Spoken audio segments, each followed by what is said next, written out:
Siemanko, dzisiaj będzie kilka słów o wykrojnikach oraz o problemach, które pojawiają się przy pracy z nimi. Zapraszam Was do oglądania. Przechodzimy więc do wykrojników. Mogą one mieć przeróżne kształty.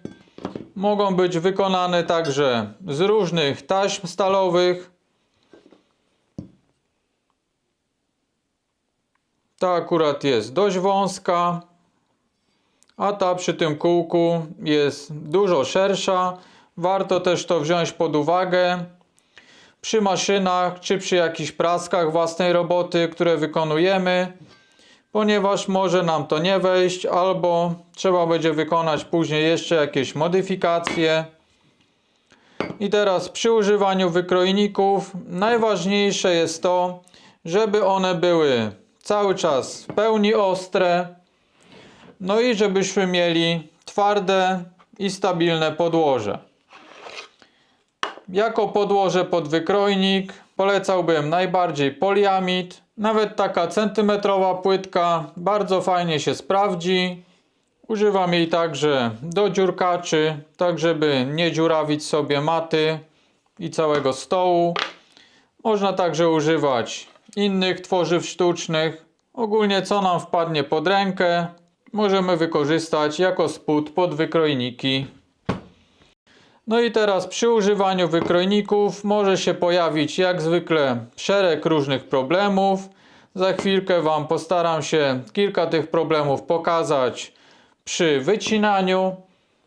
Ale teraz jeszcze parę słów o samym ostrzeniu. Jak widać, mogą one mieć przeróżne łuki, mniejsze lub większe, jakiekolwiek wcięcia, różne dziurkacze domontowane.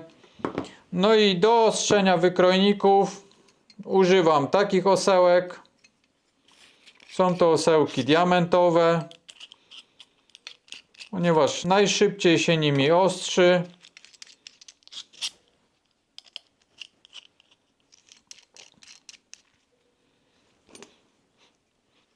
W tych osełkach fajne jest to, że ona z jednej strony ma kawałek płaskiej powierzchni, natomiast po drugiej stronie jest zaokrąglona.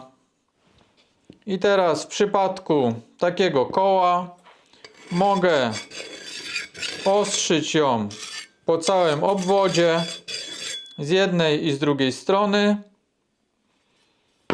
Jeśli mam proste odcinki, to wykorzystuję właśnie tą płaską powierzchnię.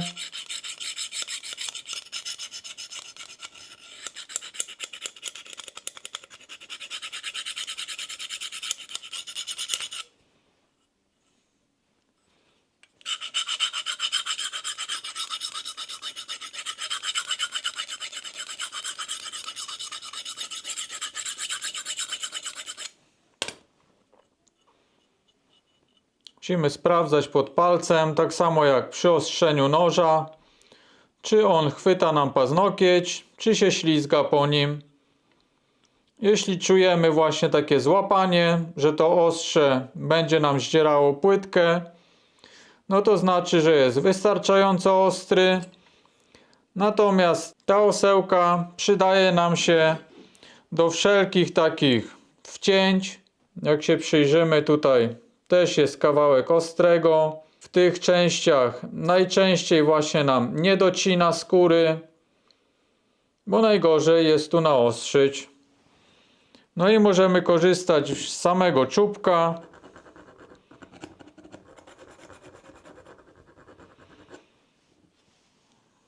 Warto też, jeśli ostrzymy takie narożniki, najpierw naostrzyć to po zewnętrznej stronie, z jednej i z drugiej, i dopiero od wewnątrz, wtedy bardzo minimalnie, ponieważ może nam się tutaj wciąć ta osełka i zrobimy wgłębienie. Więc jest to ważny element ostrzenia, żeby zwracać uwagę na takie rzeczy, ponieważ jak zaczniemy zbierać od tej strony za dużo, no to właśnie powstanie nam tu takie wgłębienie, no i będziemy musieli całą osełkę jakby splanować na papierze ściernym, czyli po prostu ścieramy ją na całej powierzchni, tak żeby to ostrze było wszędzie wyrównane i dopiero od nowa całość ostrzymy. Jeśli się przyjrzymy, to na ostrzu też będzie widać, kiedy ono jest stępione. Ta krawędź tnąca będzie się lekko błyszczała. O, tutaj w tym miejscu na pewno ta krawędź tnąca wymaga ostrzenia. Oczywiście jest to też zależne od nacisku, jaki mamy w prasie.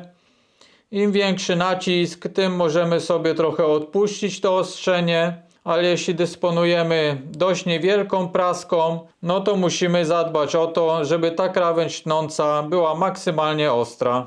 Wytniemy wzór na card holder.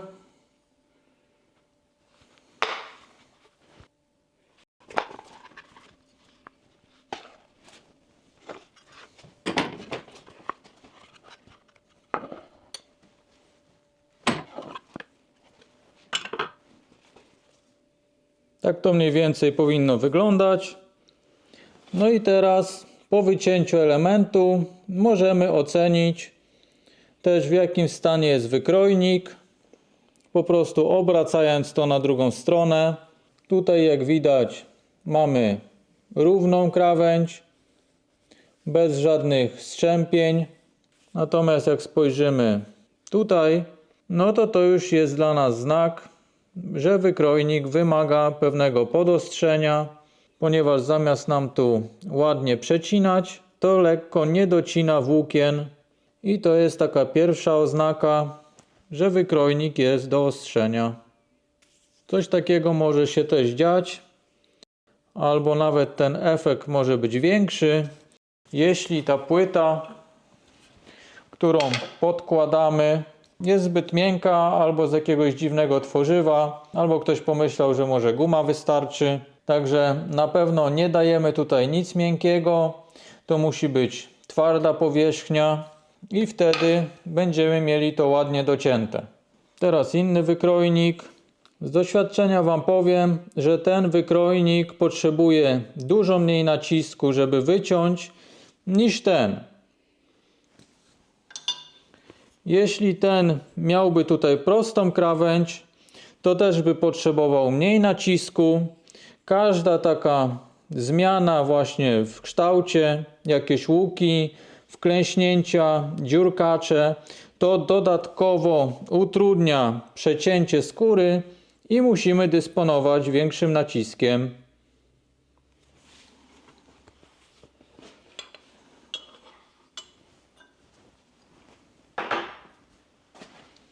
I z buta.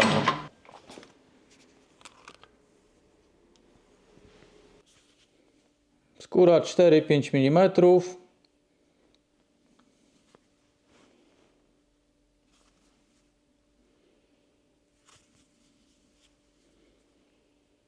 Jak widać, te krawędzie też nie są idealnie docięte. Na dzisiaj to by było już wszystko. Dziękuję Wam za oglądanie. Jeśli podobał Wam się dzisiejszy materiał, to zostawcie łapkę, komentarz dla zasięgu i trzymajcie się. Cześć!